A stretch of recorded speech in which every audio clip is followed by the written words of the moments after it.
Hi guys! Paano ko nga ba napapasunod yung aking alaga dito sa Hong Kong? Hi! So for today's video, share ko sa inyo ang aking experience sa aking alaga na 4 years old. So para magkaroon naman kayo guys ng tips kung paano ninyo siya, kung parehas tayong merong alagang bata. So kung paano natin siya na mapapasunod or masasabihan ng tamang behavior. So one time kasi guys, yung na-experience ko kasi, nandyan yung tita niya.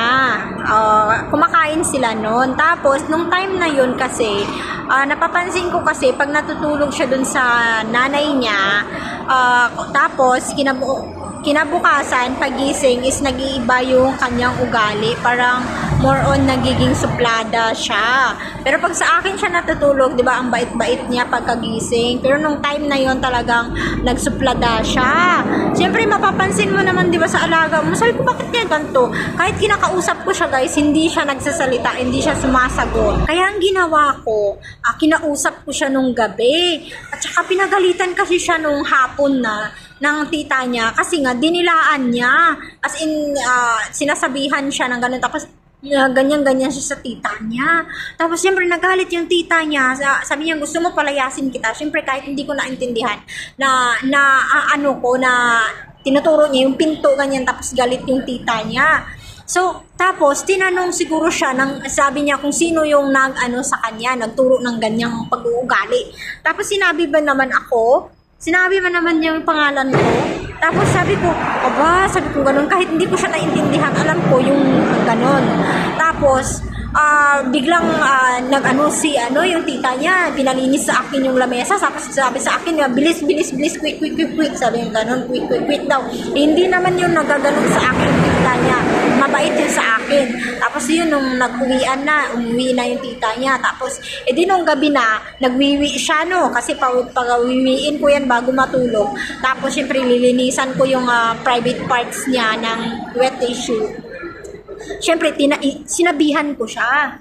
Kasi sabi ko sa kanya, bakit ka nagaganon? Bakit mo ginawa yun sa tita mo? Sabi kong ganon. Not good ha? Sabi kong ganon. Bad yan? Sabi kong ganon. Tapos pag nagsasalita ako, pag tinatanong kita, sabi kong ganon. Bakit hindi ka sumasagot? Sabi kong ganon. Why you don't like that? Sabi kong ganon. Sabi ko, bakit ganyan ka? Sabi kong ganon. Not bad. Not bad. Sabi ko, bad. That's bad. Sabi kong ganon. Tapos, nagsusorry siya, niyayakap niya ako, tapos nagsusorry, tapos smile siya. Sabihin niya, sorry Auntie Annalyn, ganyan lang yan siya. Tapos, yakap sa akin. Tapos, tinatapik-tapik yung balikat ko.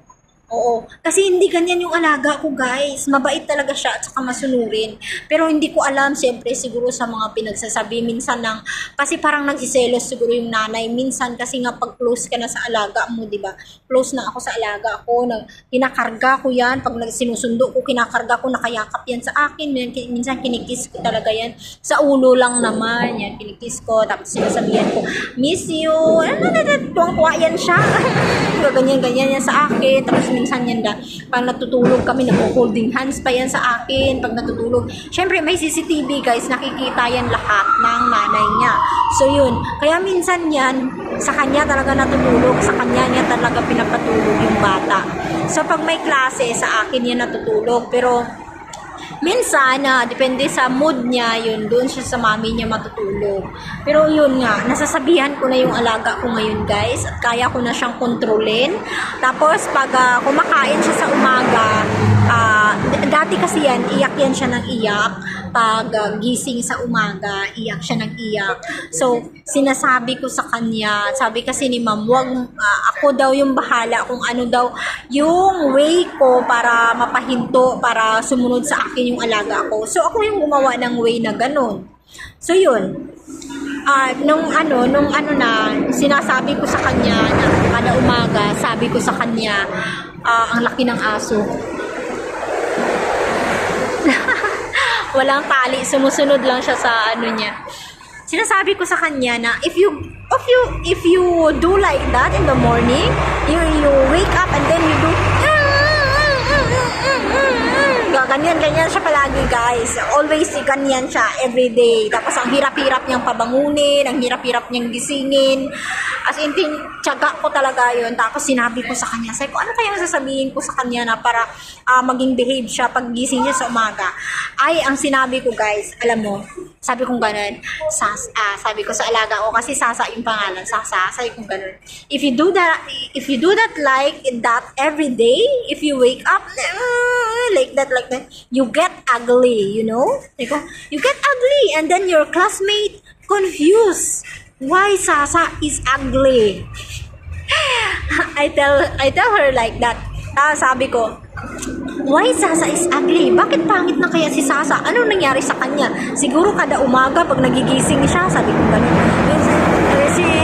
She do like that, crying. Sabi ko ganun sa kanya. Sabi ko, pag lagi mo yan ginagawa, sabi mo, papangit ka talaga. Sabi ko, bahala ka. Sabi ko ganun. Hindi na sa'yo mag-aano yung friends mo. Sabi ko ganun. Hindi na sila makikipagkaibigan sa'yo yung mga friends mo. Sabi ko ganun. Tapos wala ka nang magiging friends. Sabi ko, kasi ugly ka na. Sabi ko ganun sa kanya.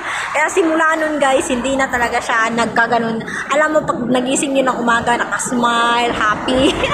Sabi ko, you must be smile in the morning, be happy like that so that you get pretty and you have so many friends. Sabi ko ganun.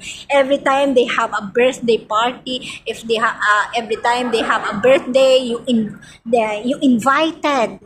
Sabi ko sa kanya, palagi kang invited sa mga birthday party kasi nga, ano ka, good girl ka, ganyan sabi ko sa kanya.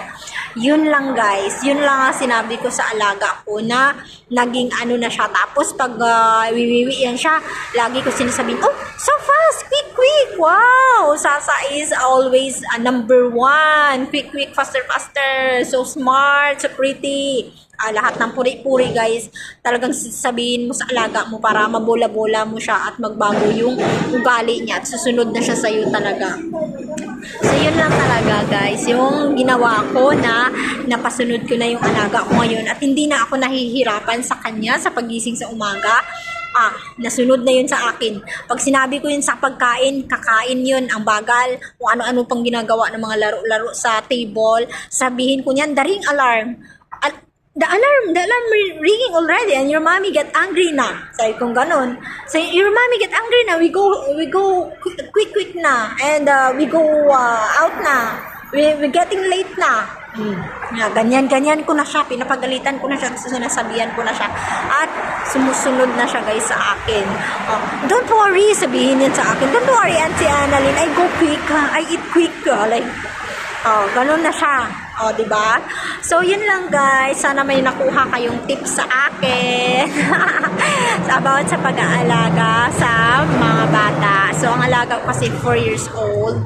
So, meron siyang kapatid na 8 years old. So, ayun.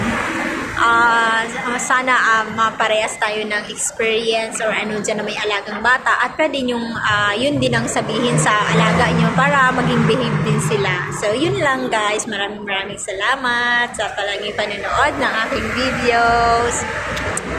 Thank you, God bless.